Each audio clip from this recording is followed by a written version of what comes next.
Hello, ladies and gentlemen. My name. Take two. Woof. Hello, ladies and gentlemen. My name is Kurt, and welcome back to Far Lands or Bust. Good lord. I should do some sort of vocal exercises before I start recording YouTube videos. But yes, welcome back to Far Lands or Bust. In episode 458 of the series is when my voice finally goes away. No. Let's block it off with this. Thank you. Let's grab Wolfie. Like I said, in episode 458. Check out our surroundings. Creepers. There's a few creepers. But we're gonna continue on regardless. Yes, Wolfie is nudging us thusly towards the west, towards the Far Lands, on Monday, March 9th, 2015. I hope you have properly sprung ahead, jumped ahead an hour in your time zone, for those of you at least in the United States. I know, to further compound and confuse, different countries are now doing it at different times, the daylight savings for the summer and the whatnot. But yeah, that happened over the weekend.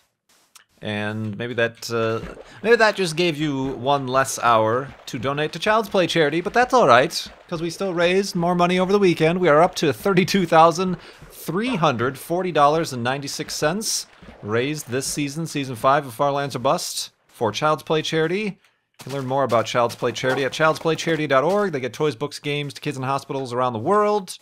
And it's a great cause that we've been supporting for nearly 4 years now in Far Lands or Bust.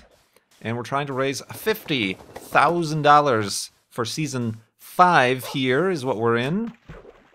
After that is when I will hold a Flobathon live stream when I press F3 at the end of that to see how far we have actually walked.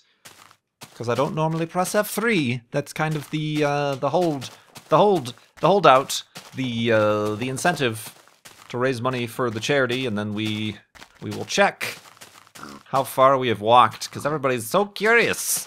They want to know how close we are to the Far Lands, or perhaps how far we are to the Far Lands, since they are quite far.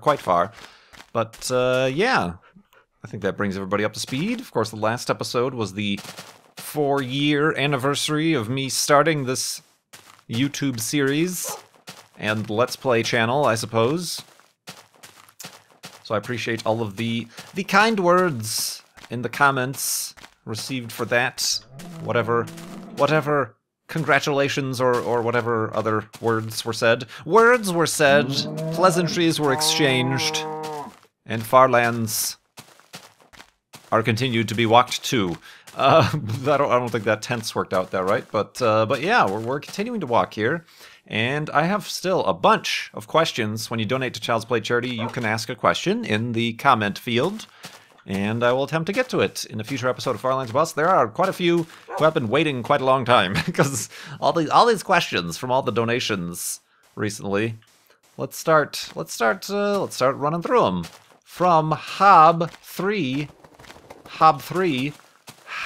Oh, that's not how you pronounce that word. Now, there's no H in now. Woo! Now that Mindcrack has a YouTube network, will you join it? If not, why? This is true. Mindcrack has its own network.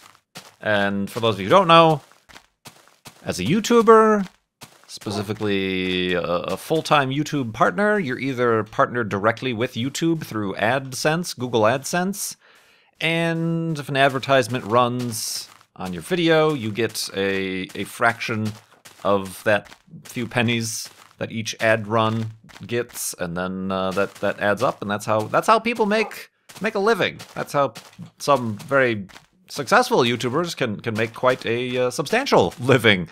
Off that sort of the ad share revenue, you could call it. A YouTube network, like now Mindcrack is. There's also famously your your Polaris slash the Game Station slash Maker. There's the Machinima, the Full Screen. There's a lot of networks are kind of a third party in between YouTube and the creator. And the network is who pays you based on the advertising revenue. I've been healthily critical of the YouTube network in the past. On top of the 45% cut that Google takes, they will sometimes take an additional 20, 30, sometimes in the worst of times, up to 40% of your 55% of what Google leaves you as the remainder. And in the past, there's been quite some controversy, I suppose you could call it.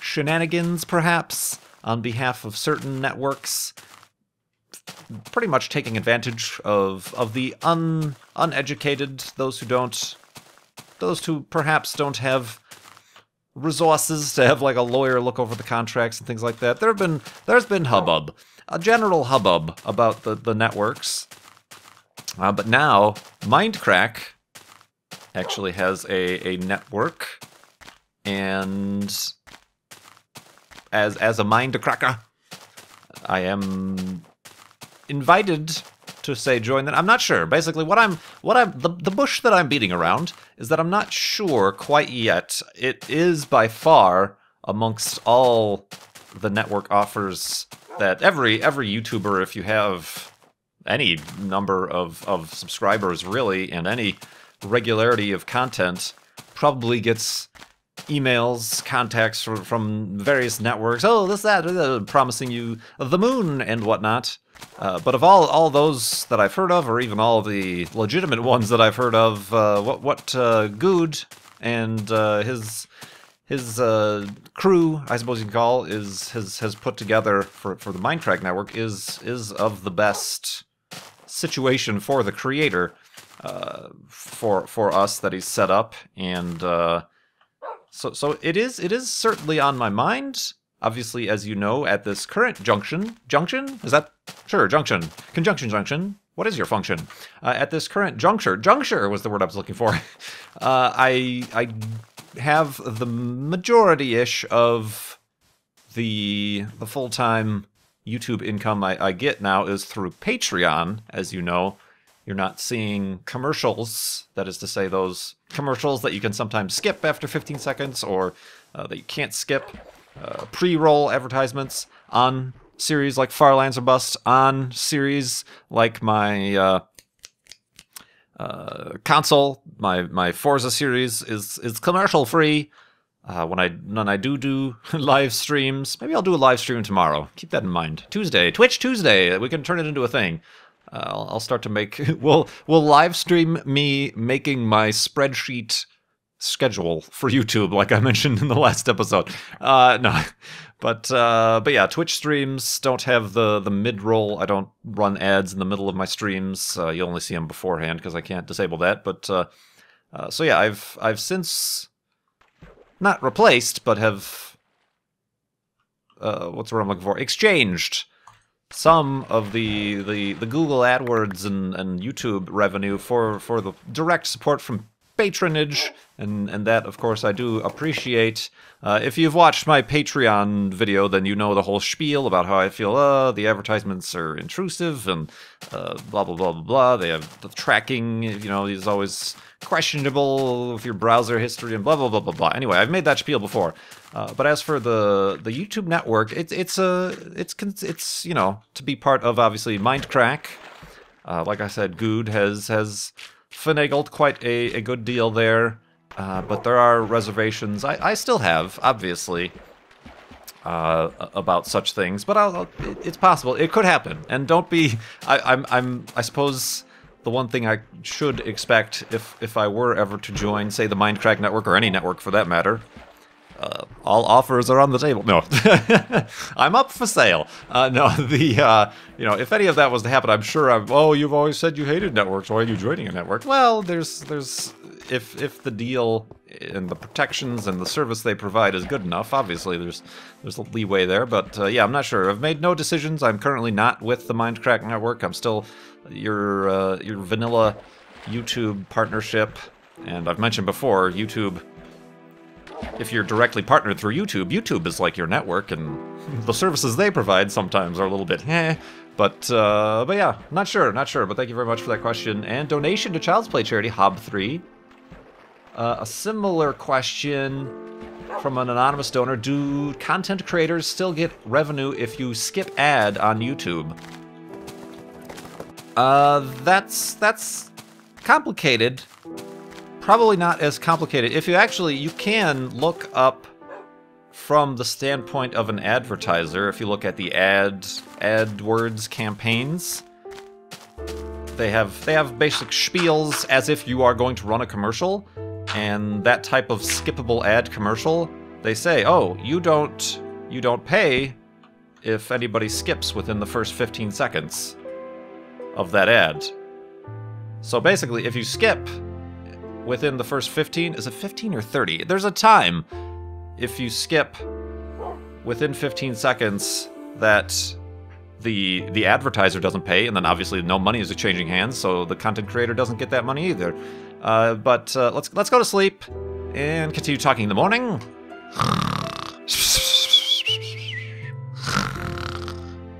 And complicated advertising revenue-ness. Right, Wolfie?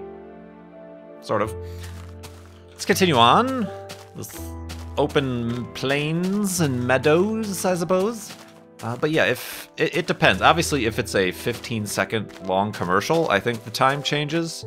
But if you skip the ad, because you get 5 seconds or so that you can't skip the ad, but then after that you are able to skip the ad. If you skip the ad within the first 15 seconds, I think it is. Like I said, you can look this up yourself. Just go to the Google AdWords website and like pretend you're shopping as if you're going to want to run ads on YouTube, and it'll give you the breakdown of when you pay, when you don't pay. There are the non-skippable ads cost less, woof, but because they run every time, you're charged every time, versus the skippable ads pay more, but you're not charged every time because people will skip them sometimes. So the way I've always approached it is, don't worry about it. Just act normal, act casual. No, just act as if you normally would. Obviously, if you want to just sit back and sit through a 30-second commercial that's offering you the option to skip, that would certainly then that would support the content creator that you're watching. But you know, otherwise, don't go out of your way to drastically change your habits. It's not that huge. You know, basically the way YouTube and AdWords and the ads want to work is they want to understand your behavior as a viewer, as a consumer of advertising and content. They don't, you know, when you start saying, "Whoa, well, I want, you know, XYZ content creator to earn more money, so I'm going to watch their ads more," and blah blah blah blah blah. It kind of throws off the analytics, and then therefore the CPMs, the cost per click or hit or watch or ad view. It just throws a wrench into the chain, and that's kind of been my understanding. But it's this whole complicated thing that is one of my reasons why that I'm kind of like, this you know, advertising gets to the point where it is impeding the enjoyment and streamlined experience of your YouTube viewership. So that's the way my cookie crumbles. It's a gluten-free cookie, and it's quite dry, because the gluten-free ones normally are, and that's how it crumbles, I doth declare. We got another boat. Great news. Let's continue west. Oh, that's a cool little cove-looking thing. Co-star? Cove? No. Let's answer another question. These are actually kind of all left over from the last episode. I didn't get around to all the YouTube-themed questions that I was talking about for the 4-year thing, but another anonymous donor asked, oh, Wolfie, where's he? Oh, there he is. Another anonymous donor asked, if YouTube wasn't around, what do you think you'd be doing right now? Boy, I don't want to just find out. I don't want to even consider that option. I would probably be at the same place I was working before when I started YouTube. Not my favorite thing to be doing, but kind of the only thing I could be doing as a full-time job situation. I know I kind of mentioned, oh, I would maybe go back to school to try to find something to do that I really like and enjoy and can make a living out of, but that's a really tough thing to do, a tough step, and I don't know that I'd have the wherewithal, the gumption, if you will, to do such a thing. And yeah, I'm not sure. That's really tough to think about. And even I was thinking about after the fact, I forgot to mention that, yes, I've been doing YouTube for 4 years. Certainly not full-time. Full-time probably happened. I made the decision because I started in March. Here's the brief synopsis for you. I started in March, just doing YouTube as a hobby. I quit my job in July. This was before I was even a YouTube partner. Wasn't making a dime on YouTube. I quit my job with the intention of going back to school and or finding something else. Another job, another kind of situation, another just a location and atmosphere, even if it was the same work, web design or graphic design work. And it wasn't until, say, the next year, probably around, the holiday time or even into the 2012. 2012, good lord, that just sounds so far long away. Far gone in the distance, in the past. But it wasn't probably until early 2012 that I'm like, hey, I could actually do this sort of thing as full-time. I certainly had to, I was living off the savings for a while, and was kind of not quite making enough to make the payments that were required at the time, but eventually things caught up, and it all worked out great. So while I can't say I've been doing this full-time, it's not been my job for 5 years. When we do, hopefully, fingers crossed, things last for another year into next March 2016. For 5 years, we could technically say it's the longest job that I've held. Because the job that I quit, I was at for about 5 years before I quit in that July of 2011 to explore other options. And that was the longest job I'd held at the time. It was my first job out of college, so woof, yeah, I know. It's crazy to think about that this would be my longest career, I suppose you could say, would be YouTube. But not yet. Not yet. We can hopefully squeak out another year here and maintain things. That'd be awesome, and I hope you all continue along for the ride. Along for the ride. Ooh, I just spit on my mouse. That's disgusting. Yeah, let's answer a question here from Alyssa. Do you like the sound of your own voice? Only when it sounds like that. Not necessarily. Certainly, quite certainly, early on with those first episodes of Far Lands or Bust, that's very difficult to listen to. I told you I watched the first episode before I recorded last Friday, and that was just like very difficult to listen to. Even on like answering machines or messages or something like that, it just sounds weird. But it's come to the point now that I just hear my voice all the time when editing and watching back videos to make sure they render and upload properly. That it doesn't seem like my voice. It is KurtJMac's voice. So there's not so much a personal affiliation with it on the surface. Of course, it is my voice, but certainly times when I'm watching, say, a panel from a PAX or Minecon or whatever, or I see myself in a video, somebody videotapes me at one of these panels or something like that. That feels weird.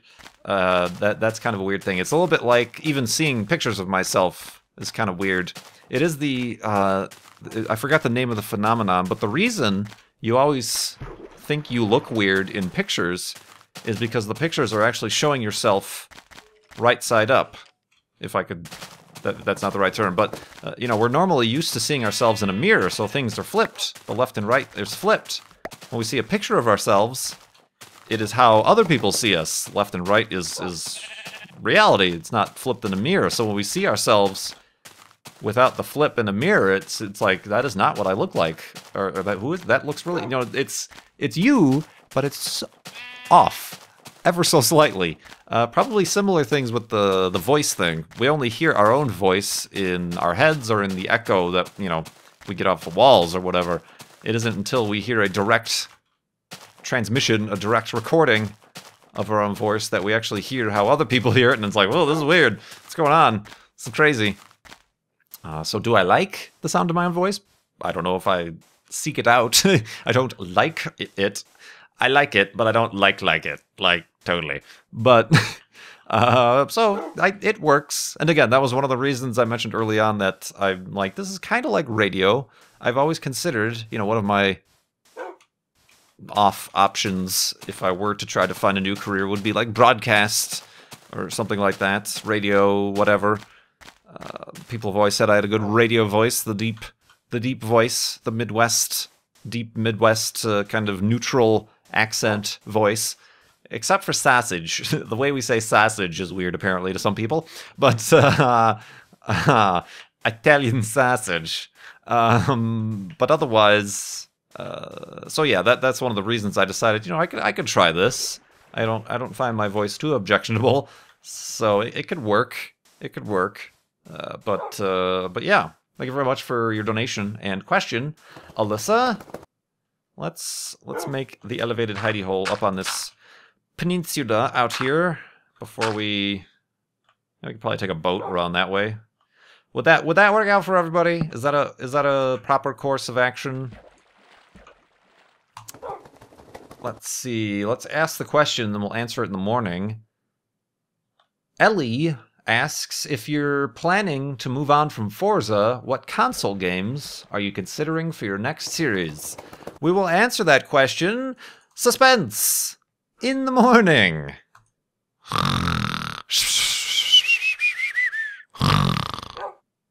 And likeness. And a make it a boatness. Nope, that's not how you make a boat. That is how you make a boat. Well, I'm still playing Forza. It's gotten to the point where I beat the game once, and it's starting to get a little bit repetitive. I'm thinking about switching that. Speaking of the schedules and videos, more frequent, less frequent.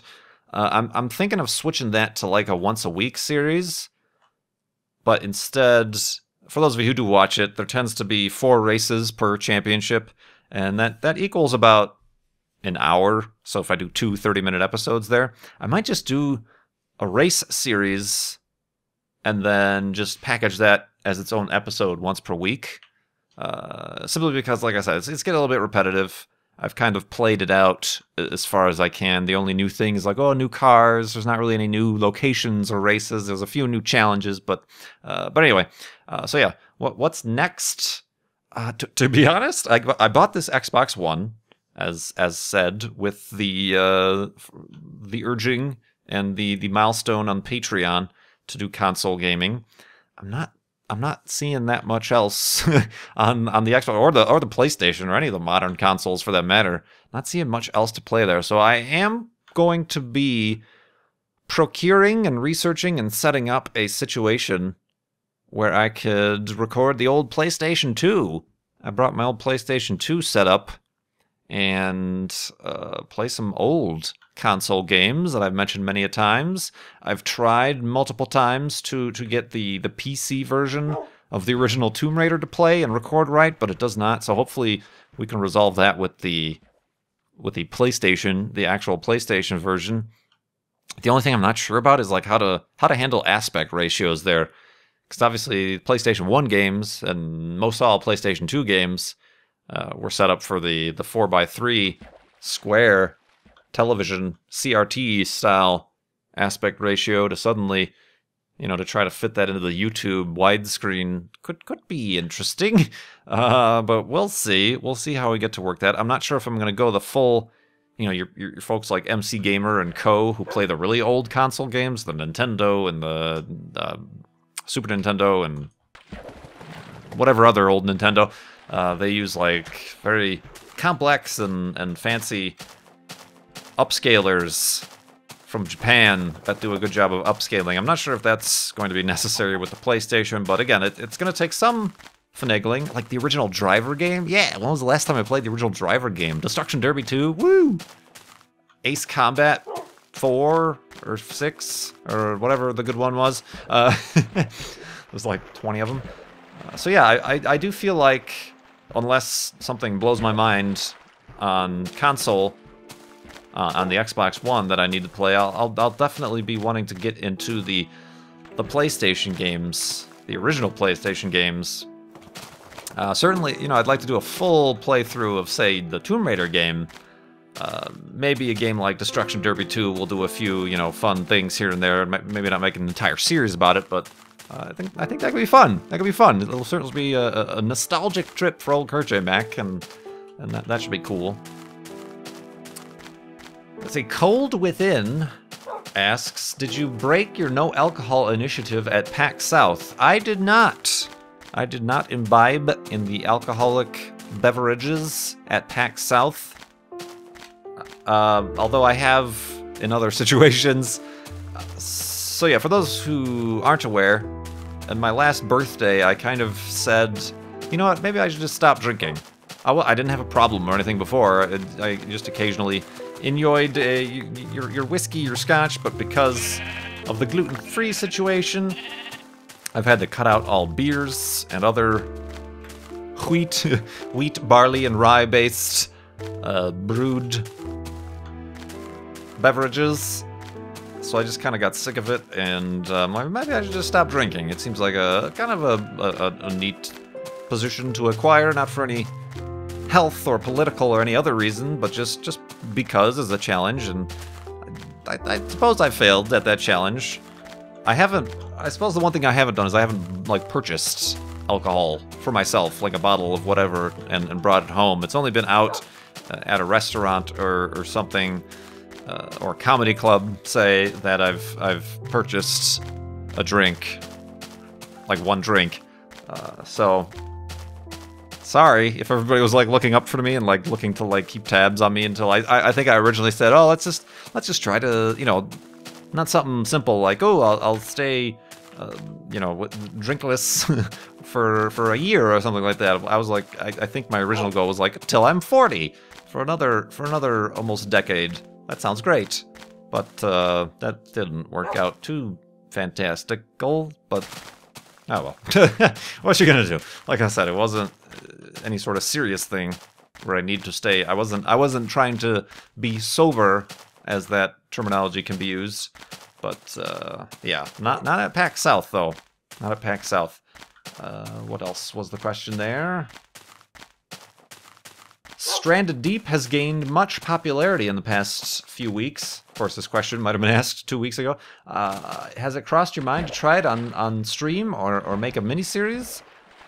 I'm honestly, aren't there a lot? There were a lot of these ocean swimmy, scuba divey simulators that recently came out. I know there was one that was kind of geared toward the Oculus Rift that I looked at on Steam, and now there's this.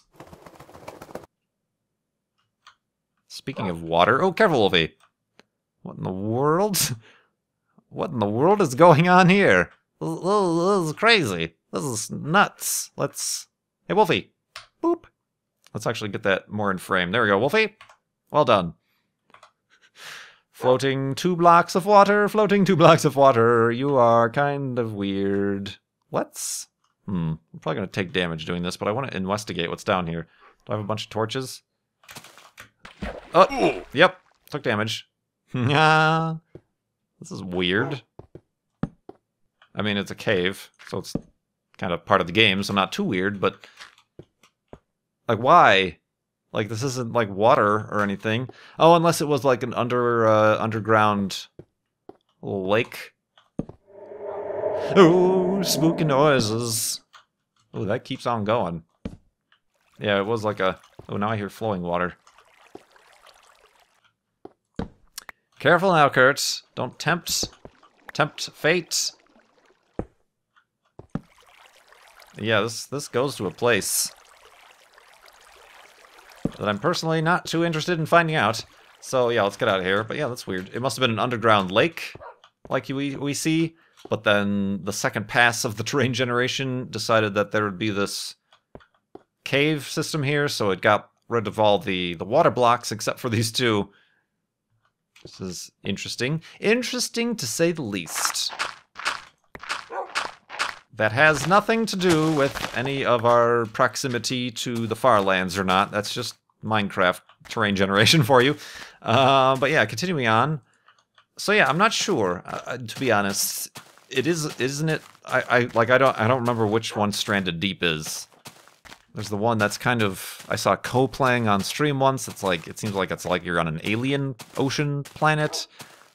There's the one where you're stranded on an island. I saw Generic B playing, where you get attacked by sharks and stuff. And then, like I said, there's one or two like diving simulators that are intended for the Oculus Rift. Remind me a little bit of that Spacewalk game that's designed for the Oculus Rift, where you just basically float around in a spacesuit around the International Space Station. Yeah, I'm not sure. Not 100% sure, especially if they are such early access at this moment. This is like the third pack of wolves we've seen today, isn't it? It's wolf time. Wolftown. Wolfton. Right, Wolfie?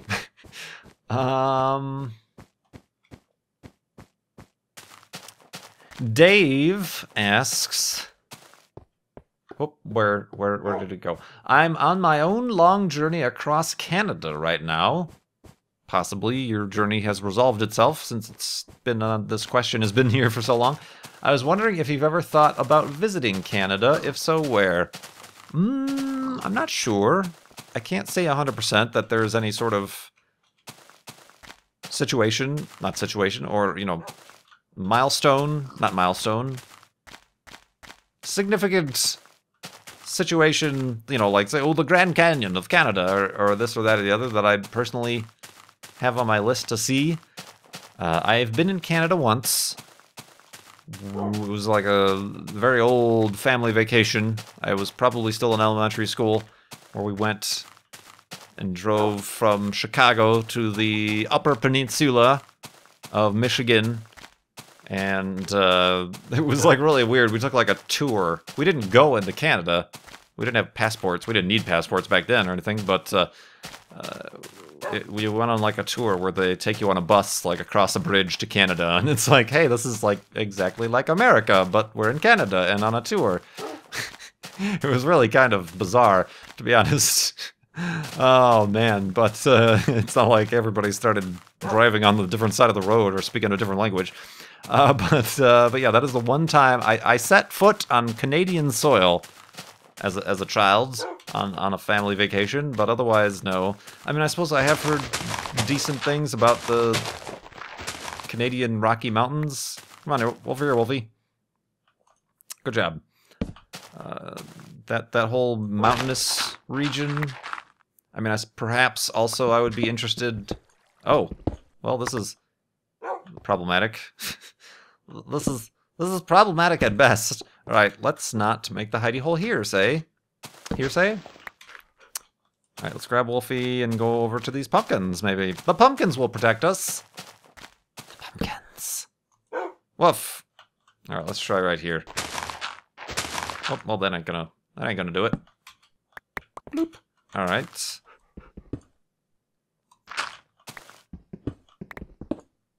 Maybe the Arctic Circle would be interesting. Just like my interest in checking out Antarctica would be neat. I suppose the northern Arctic Circle, whether or not that constitutes as Canada or not, I suppose is a different thing entirely. But you know, that, or say on our way to Alaska. That, you know, that would be a long drive, but that would be kind of an interesting journey to take. Go to Alaska by way of Canada. That'd be different, but otherwise I can't really think of any, like, do you guys have any crazy natural monuments or national parks or something that would be of reasonable interest for the moderately outdoorsy type such as myself? Any ideas at all? You gotta sell me on the tourism aspect of Canada. That's something I don't see. You see a lot of tourism. I've already got a boat. Now let's make another one. You see a lot of tourism advertisements for different states when you're in America. Ooh, come to here, or come to New York, or Las Vegas, or whatever. Then you see them for different countries as well. Like, ooh, visit Iceland, or visit Ireland, or whatever. The Dominican Republic. You don't see many advertisements for Canada. Visit Canada. Eh? Oh, man, I just wrote one. That's a freebie, advertising agencies. But yeah. This has been episode 458 of Far Lands or Bust. Thank you very much for watching. Stay tuned to my Twitter, twitter.com/KurtJMac, to hear of a potential announcement that maybe tomorrow I'll do a live stream, getting back on the weekly live stream bandwagon. We'll figure out something to do. I'm not sure quite what, but we'll do it live. And yeah, thank you so much for watching. Far Lands or Bust. My name is Kurt. I will see you next time.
I like it, but I don't like it. Like, totally.